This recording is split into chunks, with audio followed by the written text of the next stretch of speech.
I'm Terrence McNally, and welcome to Freeform, a world that just might work. I'm going to be speaking today with Mark Bittman, longtime food writer for the New York Times. We're going to be talking about his latest book, Animal, Vegetable, Junk, A History of Food from Sustainable to Suicidal. And you can learn more about all sorts of work that Mark's involved in at markbittman.com, markbittman.com. The show airs as specials on KPFK 90.7 FM in LA, streams weekly on the Progressive Voices Network on TuneIn. Podcasts are available anytime, anywhere on Apple Podcasts, most major podcast sites, and at my site, terrencemcnally.net, TerrenceMcNally.net. As we still continue to confront the coronavirus pandemic, I encourage you to do your part, social distance, wear a mask in public, stay home, and by finding ways to help those in your community hurt most by the social isolation and the economic devastation. Okay, to today's conversation, when a guy who's written up 30,000 recipes, and a lot of them for the New York Times, writes a book with the title, Animal, Vegetable, Junk, A History of Food from Sustainable to Suicidal, I take notice. What drove him to write this? What changed in the world of food or the experience of Mark Bittman? And how will someone who clearly knows and loves food talk about how badly things have gotten? His subtitle makes clear that history seems to be moving in the wrong direction. Together, industrial agriculture and processed foods endanger public health, accelerate climate change, and poison the planet.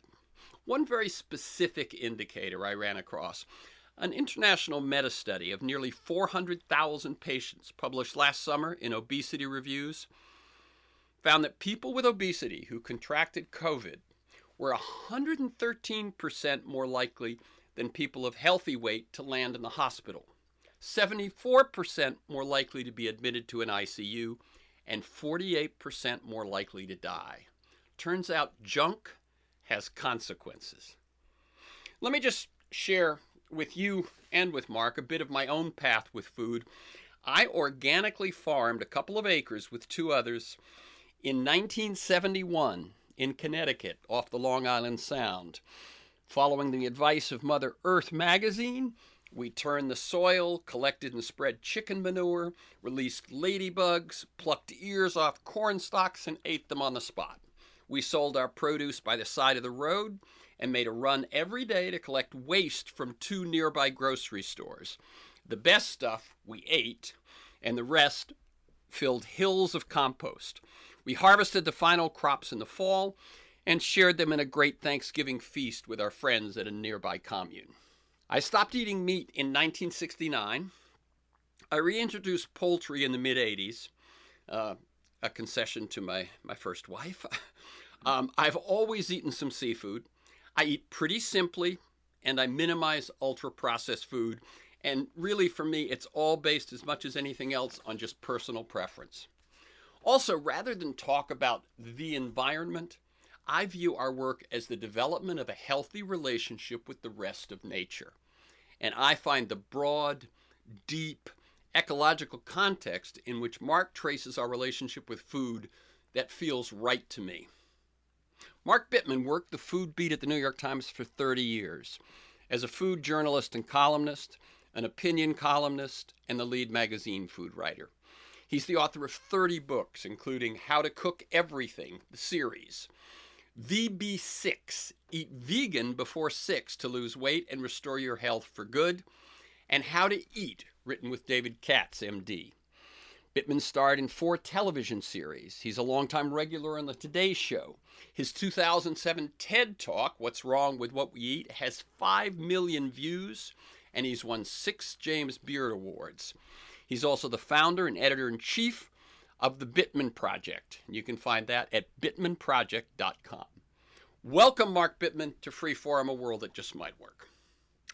Thank you for having me, and that was a wonderful introduction. Your story we'll talk about offline, I think, but sounds really great. Sounds really great. I mean, it's interesting. You know, as I say, almost all of it was preference one way or another. But, you know, in some ways, much of the rest of the culture has caught up with me. Yeah, for sure. So let me tell listeners, by the way, we're recording this conversation Thursday, April 22nd. And I'm just a little aside. We were originally going to do this 2 days ago, Mark, as you know. And at that point, when I was thinking about it, I thought, we're recording this conversation Tuesday, 4/20. So I guess I have to ask about marijuana cooking, right? Right, but today we can discuss Earth Day instead. Exactly. Which I realized was, very appropriate for the scope of this book. So, first of all, how are you? How have you coped with the pandemic? I was freaked out and now I'm not. I'm vaccinated. I didn't get sick. I live in the country. It wasn't that challenging. I relished the time alone. I tried to do what I could to. My partner runs a nonprofit that is involved in feeding people, so I pitched in there. It wasn't a bad year for me, except for the horrors of seeing so many people get sick and so many die. But the year came to an end, and we knew 2021 was going to be better for a variety of reasons, and so far it has been. Exactly. No, it is interesting how the anxiety, which I think so many people felt sort of just under the surface for the last 4 years, has not all the problems have been solved, but that just tension is gone. Yeah, I mean, far from all the problem, almost no problems. That's right. That's right. Except the one big problem or one big problem was solved. But I do, I was walking around this morning and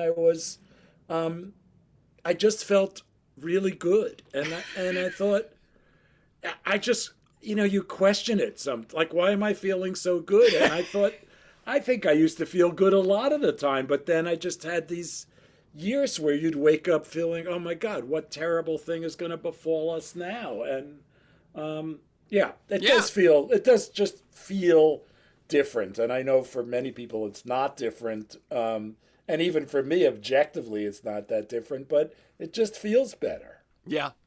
And then we just hope that we can make this last. So I like listeners to get a feel for the people behind the ideas and work and books and so on that we talk about.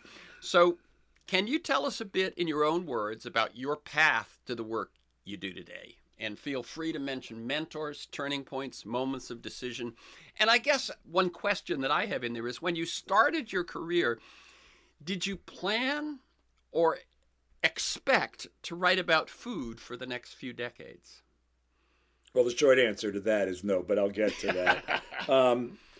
When you were farming in Connecticut, I was first I was a student radical in New York, and then I went to Massachusetts and did community organizing for a few years, and I wound up, because it turns out, I didn't know this, or I didn't have a word for it, but it turns out I have social dread, so I'm a terrible organizer. But someone said to me, if you don't want to go hand out leaflets or ring doorbells, maybe you want to run the newspaper. So I wound up running this crummy little newspaper in Somerville, Massachusetts, but I learned a lot, and it was like graduate school. And I realized that's what I wanted to do, not run a newspaper, but write. And no one was interested in anything that I wrote until a couple of years later, 1980, when I started writing about food. And then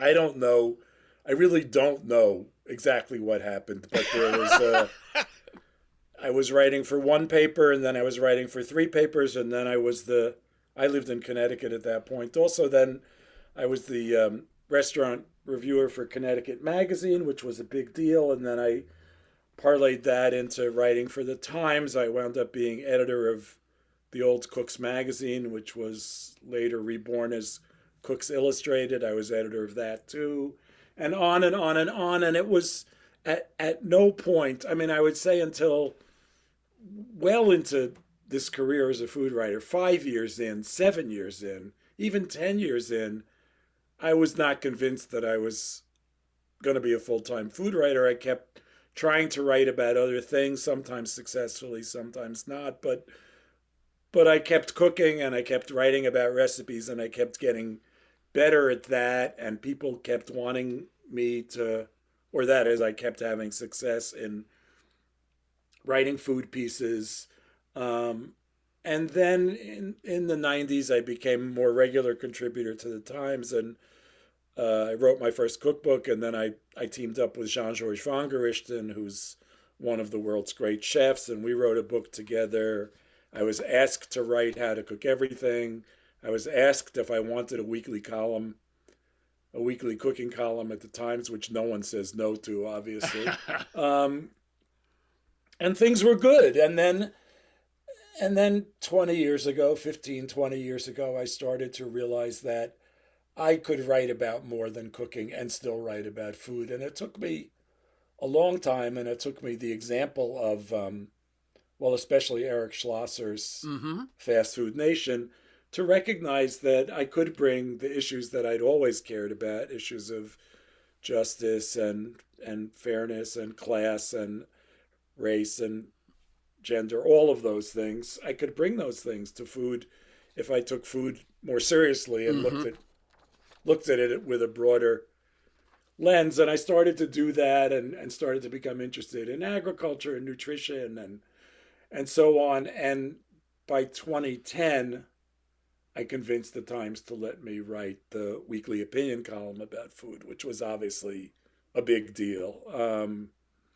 And so I did, I moved to the right floor on the at the newspaper, and I got to hang out with the great opinion columnists at the Times, and I got to have my phone calls taken by just about anybody and write about pretty much any aspect of food I wanted to. And I did that for 5 years, and then I thought it's time to back off a little bit and really concentrate on this. And the result of that is Animal Vegetable Junk. It took me 4 or 5 years to put this book together, and I couldn't stand the weekly deadline thing at the same time as Mm-hmm. trying to write a serious book. So that's that's a No, pretty quick summary no, of my career. no. I think that says it. I'll tell you. By the way, I actually lived in Somerville a few years myself, right around the time that when I left Connecticut, I was back in Somerville and so No, on. we've crossed paths. We're gonna have to have a conversation Yeah, at and, some and, point. and here's, Yeah. I will tell you the funniest thing, which I don't even remember often, but it's true. One of the coolest things about that summer, and it's longer than a summer as we know, it was basically a season, right? Right. From turning the soil to celebrating Thanksgiving. Um, I ended up, I found a friend who had just opened a very small restaurant in Somerville called Peasant Stock. I remember it. Yep. And it's still there, by the way, which is Uh-huh. which is amazing. And what I did was I would drive up to Somerville once a week with a bunch of produce and herbs and spices that we'd grown, and I would cook 2 nights at Peasant Stock using what I'd brought. And then I would go back and farm the next 5 days. Just an amazing experience, as you can Yeah, you were imagine. ahead of your time, that's for sure. So, this book, it seems to me, as you said, it's a place where things you've been passionate about come together. And when you said you realized you had to give up the weekly column, you didn't have to give it up when you wrote your other books, right? But you had to give it No. up on this book because. Well, the other columns were cooking columns, and I'm cooking no matter what. And to write up what I cook into a form that other people can use, it's just become second nature. Animal Vegetable Junk took um, we have an abbreviated bibliography in the back of the book and abbreviated notes, but uh, it was, if working at the Somerville Free Press in 1973 to 1976 was graduate school, this was my dissertation. So Mm-hmm. I digested a lot of material. A lot of people say they're history buffs, and I will say that too. I've dabbled in history I like to read nonfiction, and I've liked to read history for a long time. But to sort of concentrate on the history of food and food's impact on mercantilism, imperialism, capitalism, colonialism, slavery, gender discrimination, etc., land distribution, all of that stuff. I didn't know that. I mean, I had a vague idea, but I didn't know the details of how that happened, and I had to get up to speed. I mean, you talk to a lot of authors, and I'm sure you've heard this 100 times. 80% of what I learned, 90% of what I learned in the course of writing this book informs the book, but it's not in there. And Right. there's just so much stuff to process in a book like this. And I'm grateful for it, but I needed a lot of time.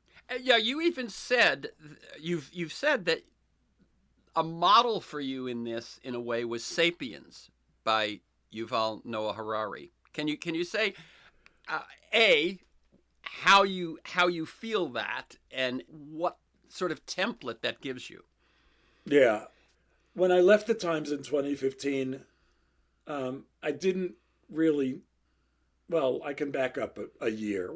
In 2014, when I started thinking about this, I was in New York and I desperately wanted to leave. And I didn't quite know what to do. And a couple of smart friends said, "You've always said you wanted to move to California. Why don't you move to California?" So I'm lucky enough to have had the ability to do that. I made some phone calls, and I kind of found a job and a place to live. And I up and moved to Berkeley. And then I had a lot of time by myself, which was great. And I started to read more more widely and think more broadly. And one of the things I read was *Sapiens*, and I read it and then I got the audiobook and listened to it so that I made sure I knew made sure I actually understood it. And I thought, well, if you can look at the whole picture of humanity in a 250-page book or whatever it is for a general audience, then surely you can look at the history of food in that same way. And I started talking to my publisher, a great guy. He liked the idea. I don't know where this title came from, but it is original to me, and it helped sell the book. Really, Mm-hmm. it helped focus the book. But *Sapiens* was an inspiration just because he did such a great job of telling the biggest story possible, or one of the biggest stories possible, in a really digestible, understandable, um, easygoing, and maybe that's not the right word, but User friendly. user friendly, exactly, form. Yeah, yeah. Um, So I did try to. I didn't sit there yeah, studying it or right. model, but I thought that's the spirit, that's the world I want this book to be in. And I'm lucky enough to have I mean, people tell me this, but now I recognize it. I have a direct and what's sometimes called muscular writing style. It's very straightforward. It's not fancy. I don't use a lot of metaphor. There's nothing flowery. And I think it works in telling a huge story pretty succinctly. Let me ask you something which, if you say that's just too hard to do, we'll move on. But there is a narrative to this book, and it covers a few pivotal points along the way to how we got in the relationship with food we have now. Um, can you do the sort of 5-minute version of that narrative? I think so. Okay. I think so. I mean, let me start at the end just for 1 second because I Oh, want to sure, sure. explain. You know, sustainable to suicidal is obviously a sort of catchphrase. And things are bad in the world of food right now, but it is also important to remember that agriculture, which is sort of where this really starts, agriculture has made it possible for billions of people to live that literally have lives. People who wouldn't have been born or wouldn't have survived childhood otherwise. And if you value the notion that whatever the number is, 12 billion or 15 billion people have lived and died on this earth, as opposed to what would have been maybe a couple 100 million without agriculture, if you think it's valuable for us to have had many lives, probably including yours and mine and everybody else who's listening, um, then it's been successful. So, and and that, we poison the earth and we poison ourselves, and we use resources at a ridiculous rate, and on and on and on. But much of this is in service of having so many people alive, and many having quite pleasant lives. So I think that's an important kind of broad view. But Yeah, sort of set that up first and then step right. back. Yeah. So to step back, we came out of the trees 200,000 years ago. We broadened the scope of our diet. We were able to range farther afield geographically. We were able to increase the different kinds of foods we could eat. Our brains grew bigger. We got smarter at some point about 10,000 years ago, and it happened in a few places more or less simultaneously. The best known is the Fertile Crescent, Mesopotamia, uh, the Middle East, whatever you want to call it. Um,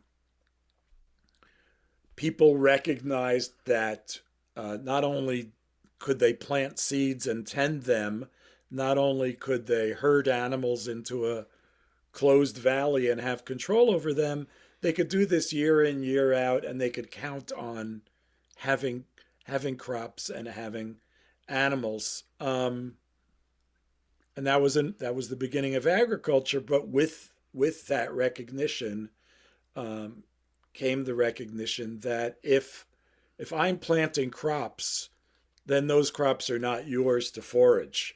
And if I'm herding animals, then those animals are not yours to hunt. And so this led to conflict, and this led to rules, later laws, and it led to eventually to class structure, discrimination, wealth, surplus, and fast forward 8,000 years or so, it led to what we're calling capitalism. It led to advanced agriculture. It led to growing crops more or less explicitly for trade, which is much different than growing crops to feed you and me and our friends and neighbors and our village and maybe our region, but to say I'm going to specialize in growing corn or wheat. Wheat was really the first big commodity crop. To say I'm going to specialize in growing wheat, and I'm going to get as much wheat as I can and sell it all, and I'll worry about how I get my food in a different way because I'll have money. Um, and that was really the beginning of mercantilism, capitalism, and eventually colonialism, because in Europe, especially, where the farmland is not all that great compared to many other areas of the world, as the population grew, and this goes back to where I started, the agriculture made it possible for more people to be born and to be cared for. More people needed more food, which meant more agriculture, and that cycle has continued until now. Um, Europeans plain started to run out of land. They were more dependent on animals than other places were, and animals require more land than growing crops directly to feed people does, um, or do, I guess. Um, and so, although the Europeans were not the most adventurous or technologically advanced civilizations in the world. The Chinese pretty much had that distinction at that point. what the Europeans did have was a need to go find land, and that drove exploration, and that was really the driving force behind the so-called discovery of the Americas. And you could say the rest is history, but genocide followed, westward ho, and all of that. The distribution of land pretty much exclusively to white European males, and we're living with that legacy to this day. Um, Slavery, global trade, all of this follows, and fast forward again to World War I, when commodity agriculture really started to mature, the development of the tractor, of hybridized seeds, of the first chemical fertilizers, the first chemical pesticides, all of that happened around the time of World War I. The development was slowed a little bit by that war and especially by World War II. But by the post World War II era, that kind of agriculture, chemical driven, mechanized, commodity agriculture, growing one crop at a time almost exclusively, and then trying to figure out what to do with that crop in order to make it profitable, the consolidation of land and of food companies and so on, that brings us to pretty much to today. And that description is maybe a different story, or a different, let me catch my breath for a Yes, second. yes, yes. Very good, very good. And we're pretty close to the halfway point. Let me just tell people that I'm Terrence McNally. This is Freeform, a world that just might work. I'm speaking with Mark Bittman, longtime food writer for the New York Times, author of 30 books, and we're talking about his latest book, Animal Vegetable Junk: A History of Food from Sustainable to Suicidal.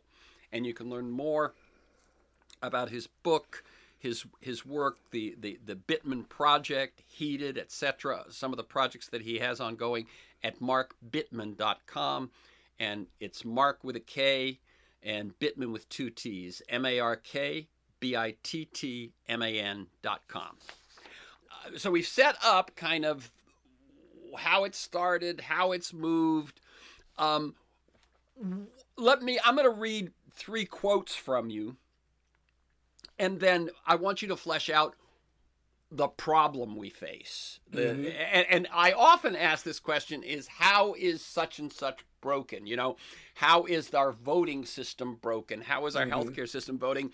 You make the point that for some people, the food system isn't broken. So I'm not going to use that. But here's the quotes: food in the United States denudes the soil, poisons the soil, air, land, and so on, tortures animals, underpays people for their work, and on and on.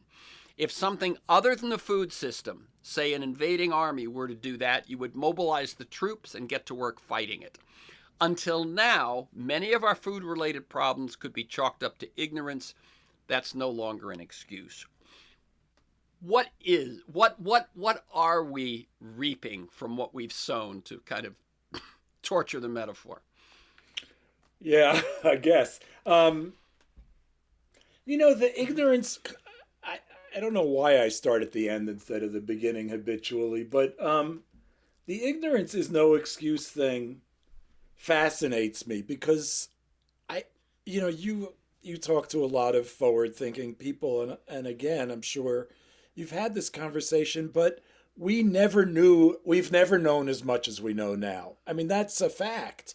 And a lot of the things that have happened in the past were mistakes, but they were often mistakes born out of not only greed, not only power seeking, but literally ignorance. We couldn't have known that using chemical fertilizer was going to be bad for the soil. We couldn't have known, well, we probably could have known that using pesticides was a dangerous thing. But we couldn't have known that raising animals in captivity was going to go to the extreme it's at now. But we do know these things now. And it's important.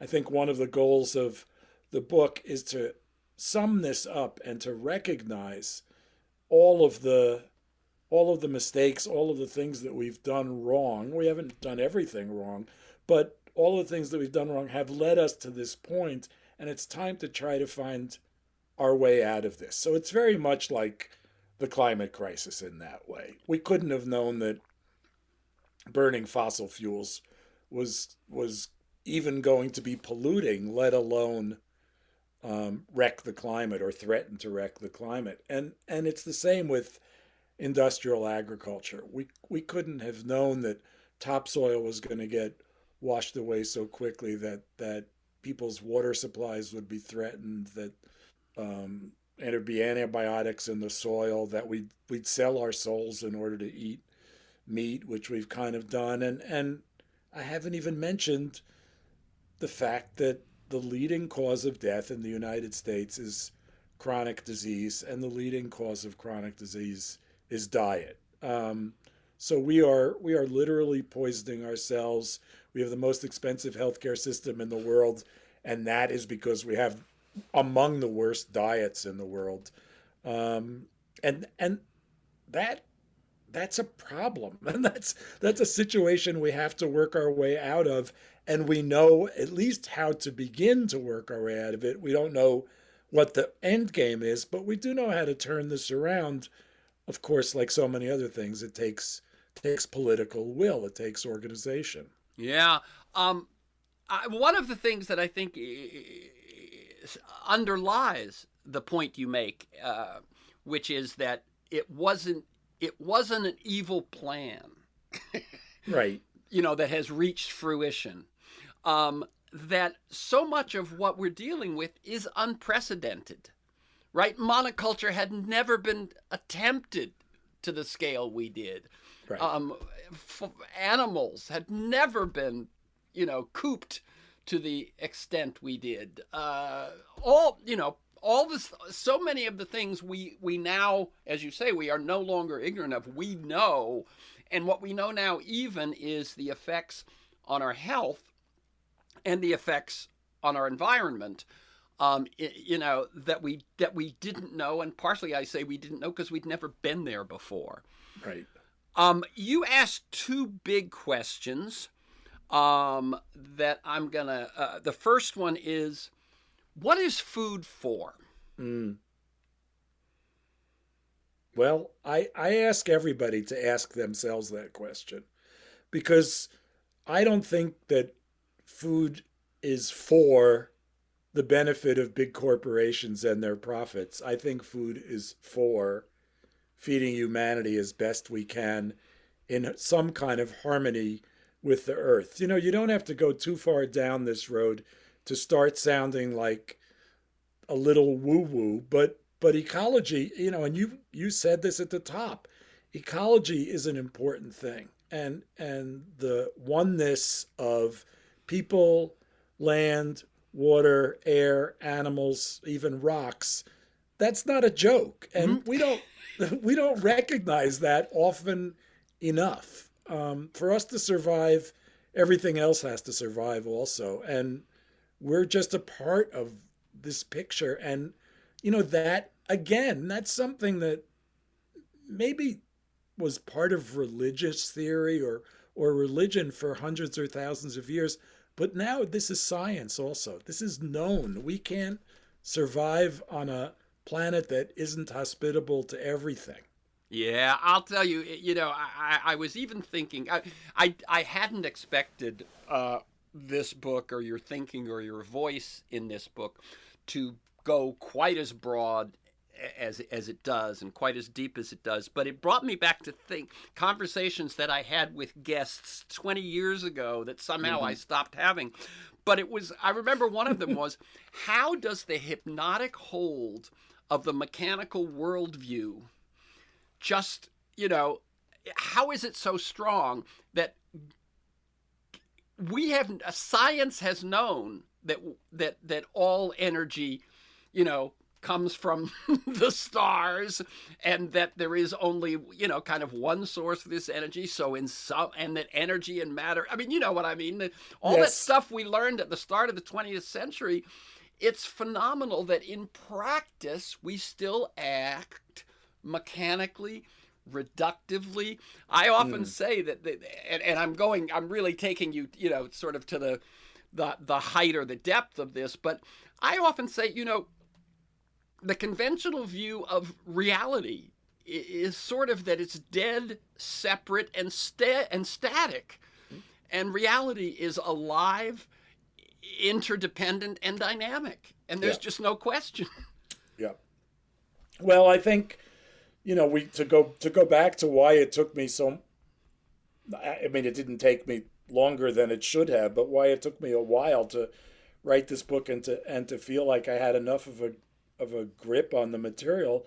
I had to really learn or relearn from my college days about reductionism and about Descartes and Kant and some of the Enlightenment era and post Enlightenment era philosophers, and about Newton and the laws of thermodynamics and the fact that energy and matter can't be the sum total of what there is what there is.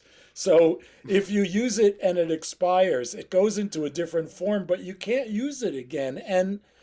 And to act as if, and this is obviously way bigger than food, but agriculture is a great example.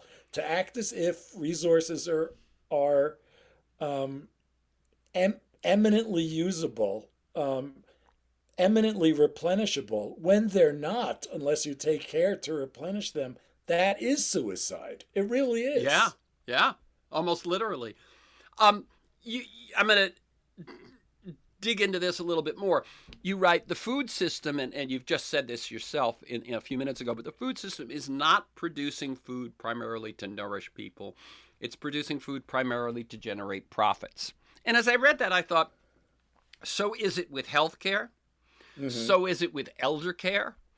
So is it with so many things. If you go to Milton Friedman's shareholder capitalism, the shareholder profit is the only bottom line, or Margaret Thatcher's there Yep. is no alternative.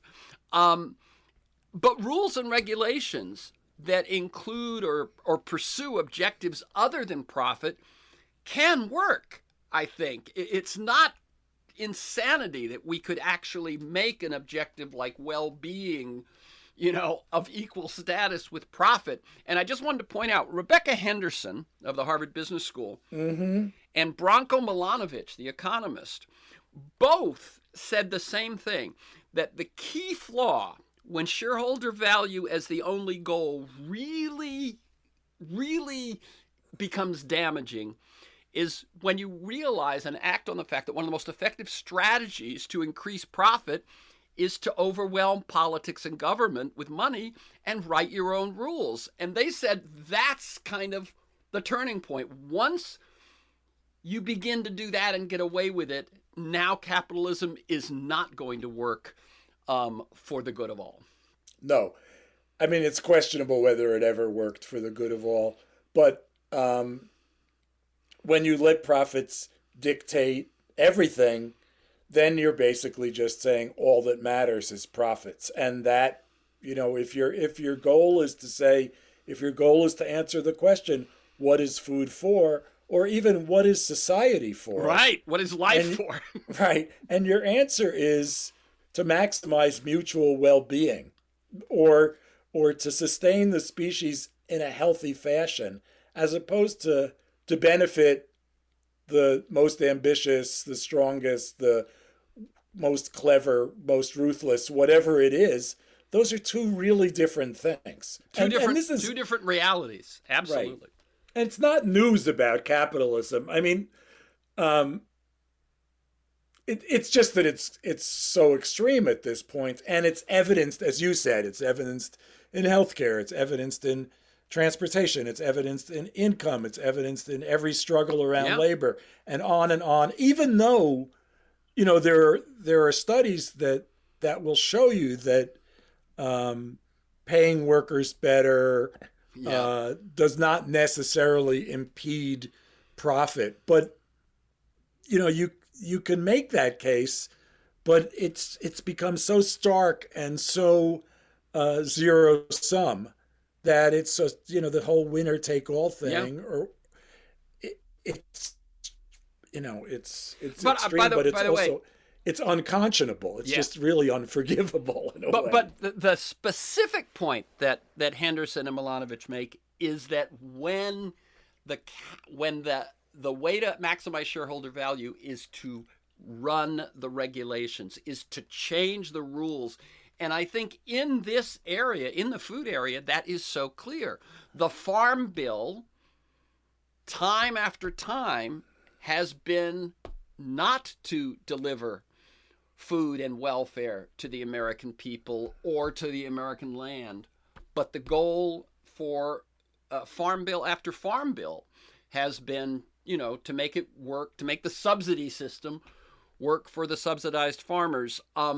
Let me take the other big question you ask, which is, what would a just food system look like? Mm. Right.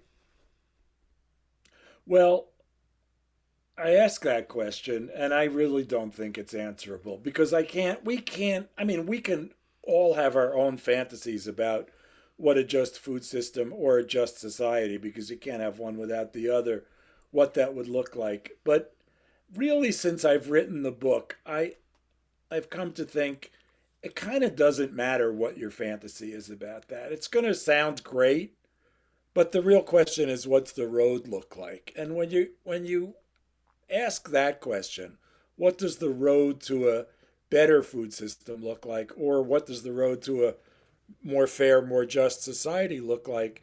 You wind up starting to think in a way more practically about what the first and next steps on that road are. And someone said to me, I'm sure this is a commonplace thing to say, but I hadn't heard it, that you build the road by starting to walk on it. I had been saying you have to take the first few steps on any road to be able to see far enough down it to know where you're going. But whatever. The point is, the point is to start. The point is to turn the ship around. The point is to make some progress, not to describe some, it's nice to have a vision, but we don't have to agree on the vision of a just society or on the vision of a fair food system. I think we have to agree on what the steps are that need to be taken now in order to reduce injustice, in order to increase fairness, in order to maximize health instead of maximizing profits, and so on down the line. So I'm sort of focusing more and more on the kind of what is to be done question. Like, what do you do? What do we want to do in the next year, 5 years, whatever? The future's going to take care of itself, but let's get on the right path here. Yeah, I like that approach, and I was struck in your conversation with Ezra Klein, Mm. in which he kind of said, "Well, I'm not sure that." I think I'm going to paraphrase him. Tell me if you think I'm doing it correctly. But I think his point was, I'm so pessimistic regarding the political change and the cultural change that a just food system or even a path to a just food system would call for, that I'm putting my hopes in technology, and sort of challenged you to say why you thought good things might happen. And at that point you said, if we eliminate routine use of antibiotics in factory farms, if that means by reducing the use of antibiotics we have to reduce the number of animals, well, that's two birds with one stone, if you will. And then if you start just supporting, as you said, existing clean water and air regulations, just enforcing what's there, that these steps, which are not a bridge too far, could begin to move us in that direction. Talk a bit more about some of the initial steps. Right. Well, that's you've named two of them, and it's funny. I was accused by a non-former radical friend, that is someone who in the 60s and 70s we used to have arguments. He said to me, "You've completely betrayed your 60s roots," because I described myself as an incrementalist. But Ah, I think part of I don't really feel more conservative than I did when I was young, but I feel much less hopeful of seeing super radical change in my lifetime, in part because I'm wiser and in part because my lifetime is way shorter than it was in 1970. So, I'd like to see, and these things are doable. Some of them have been doable for ages. I mean, for decades.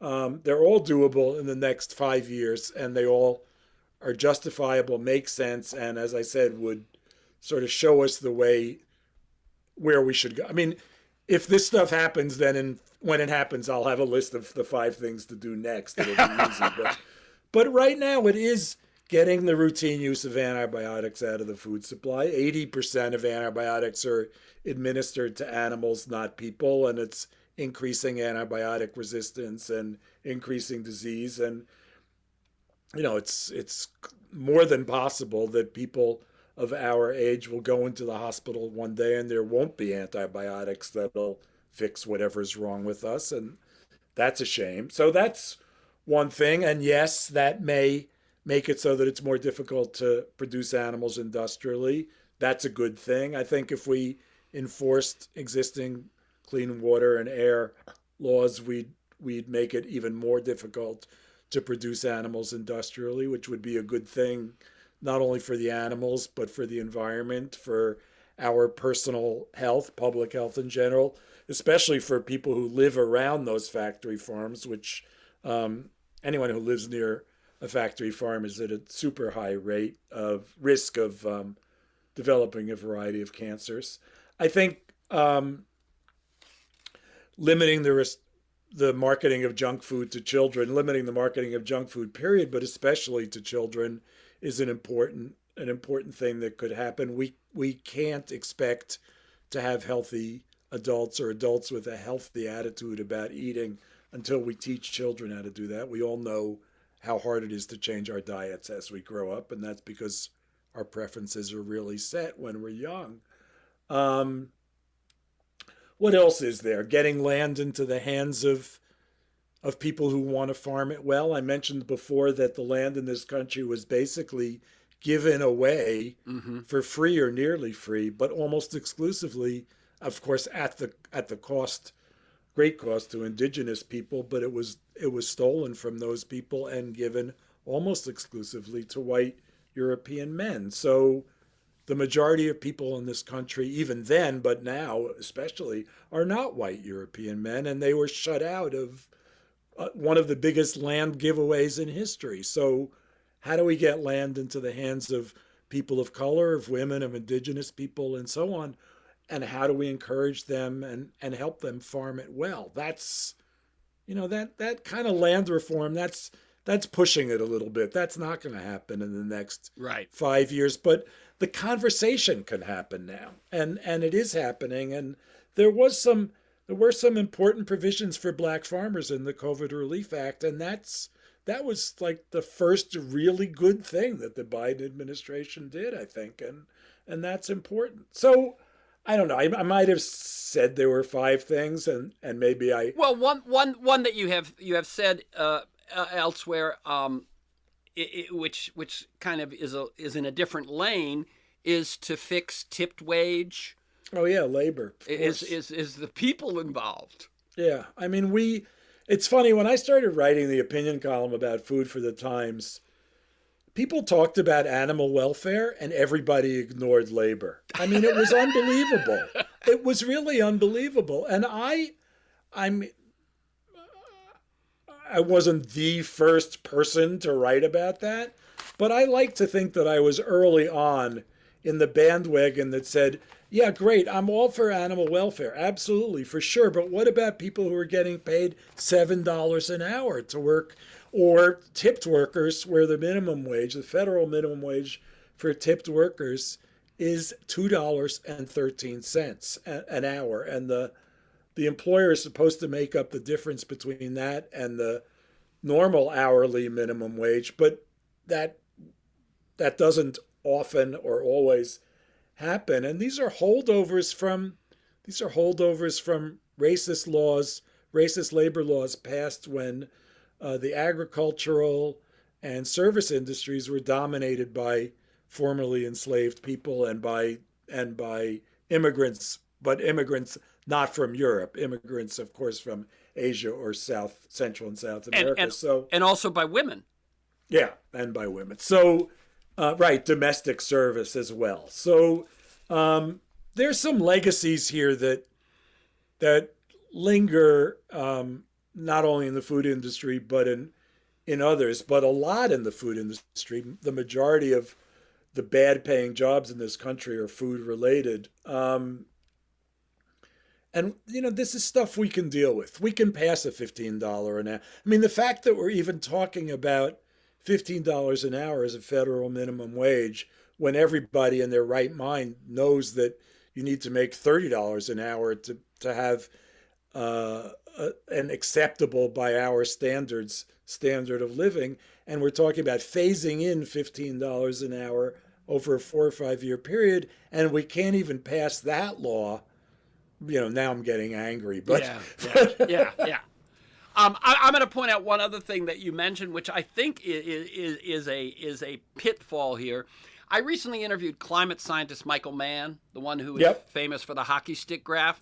Right. His newest book, The New Climate War, he says now that they can't deny climate change because of the fires and so on, it's about distraction.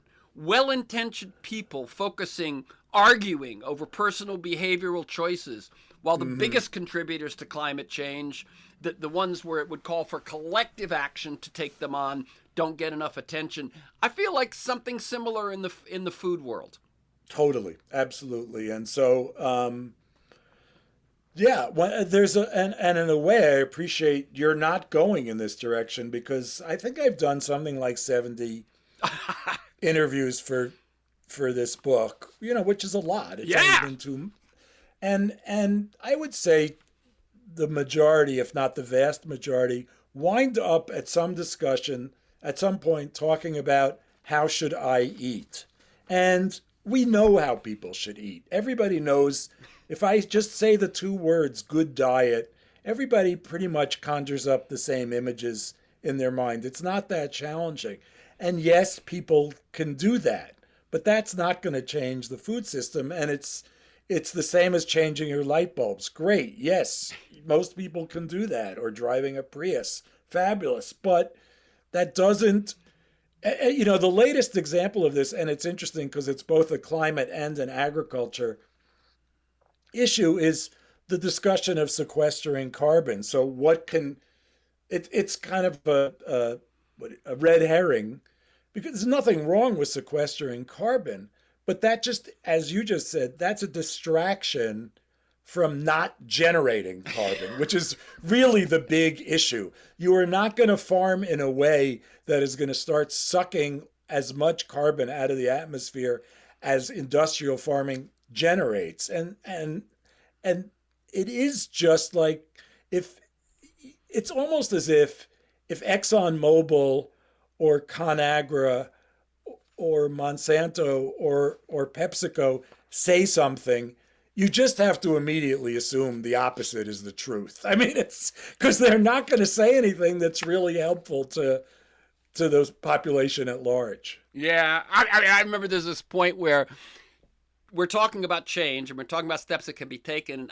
I know at one point the point is raised that change will be resisted by those with the most power in the food system, and to some extent they'll be inconvenient for the majority of customers in the food system. And so there are both, right? In other words, that's why you say everything is interdependent, everything fits together. There are single mothers doing 2 jobs who do have to get dinner at a convenience store. I mean, no question. And or at the drive-through window. And yet that's where the options are worst. And to get, if you want to talk about making good food accessible, available, affordable, it's the drive-through windows and the liquor stores and the gas stations where that food has to be. So if you go to a McDonald's, your choices are bad and worse. And by the way, a salad which McDonald's was forced to eventually offer, even though it's a complete joke. A McDonald's salad costs twice as much as a huge Big Mac or Quarter Pounder or whatever. It literally costs twice as much. So that choice just becomes for people who money is a concern for, and those are the people most often using drive-through windows. It becomes just a stupid choice. So the bad choice is just the easiest choice for almost everyone. Yeah, I mean these are obstacles to change. You've got about a minute and a half. What should people do? And I don't mean what should they eat, but how do we begin this path you talked about? I mean, I think I really would like people to think hard about what food means and what food is for, where it comes from, and choose their own path as a result of their answers to that question. Someone once said to me, there's lots of good work to be done, and that is the case here. There's, no matter what avenue you want to go on to try to work on building a better food system and or a better society, it doesn't take much imagination to figure out what you should be doing. In food, it could be, it could be working on your kids' school lunch program, but it could also be working to have your U.S. congressman be one of those very, very few who actually takes food seriously. So the range can go from gardening or changing your diet or whatever to running for public office and kind of everything in between. Yeah. And your website will provide them some resources and direction, right? It's a hell of a lot more useful than health.gov, which I was just looking at. Which, I mean, I know that's sort of a non sequitur, but it just happened to be what I was doing before we started, and it was like, you people aren't telling anyone anything. But yeah, our website is good, and Bittman Project, we are trying to cover the world of food from cooking to social change, and we're just getting started with that, but it's a good project. So the website that sort of has everything, the articles, the books, and all of that is markbittman.com, markbittman.com, and the other is Bittman Project, BITTMAN Project, all one word, .com. So we got to bring this to a close. The new book is Animal Vegetable Junk. The websites I've just given you. The challenge is in front of all of us. For this conversation and many other interviews and articles, to join me in pursuit of a world that just might work, go to TerrenceMcNally.net, TerrenceMcNally.net, or A World That Just Might Work, all one word, aworldthatjustmightwork.com, to the same website. If you want to get my weekly announcement that'll tell you who's going to be on, what we're going to talk about, and usually 8 or 10 relevant and timely articles, you can sign up at my site, or you can email me at temcnally@mac.com. You'll find years of podcasts at my site, and they're searchable by guest, which is not true at every podcast site. If you go to my site, you can hear Michael Lewis, Jeremy Scahill, Naomi Klein, Robert Reich, Van Jones, Connie Rice. You can follow me on Twitter at McNally Terrence. Thanks to George Vasilopoulos at Progressive Voices, and most of all you, my listeners. Please share this podcast widely. Thank you, Mark Bittman, and keep up your good work.